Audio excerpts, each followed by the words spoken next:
All right. On this next video, we're going to discuss a new feature called Reorder Low Stock.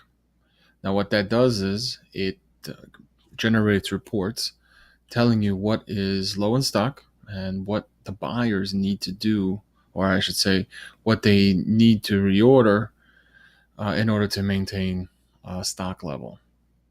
I'm just going to go ahead and go there. To go there, you're going to go on to the Purchase tab, and you're going to select Reorder Low Stock.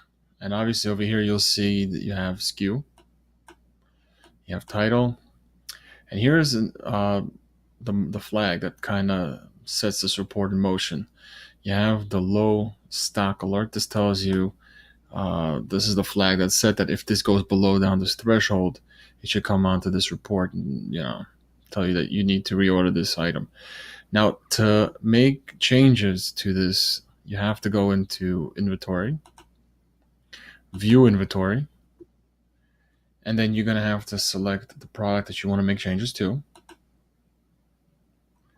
And we're going to go down here. As you can see here, 11 is the number that we have in stock right now. Obviously, there's a fake warehouse.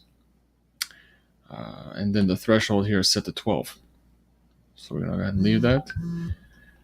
And then we're going to go back to the purchase order, reorder low stock. And then we're going to go ahead and make a purchase order. One of the nice features here is you can actually create a purchase order directly from the report itself. So let's say I want to reorder 111 pieces. I'm going to select the vendor. And we're going to go ahead and hit add to PO. So we're going to pre-fill the terms. It's got a 7-day term. I've not received it. Obviously, the buyers here. And we're going to just go ahead and I'm going to do the price.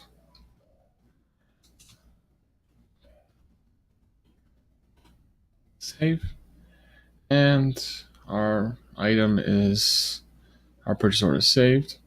Now, if I go back to the reorder low stock, it's going to tell you right off the bat that you have the order's already been placed. Once we receive this order, or I should say this purchase order, this flag will disappear.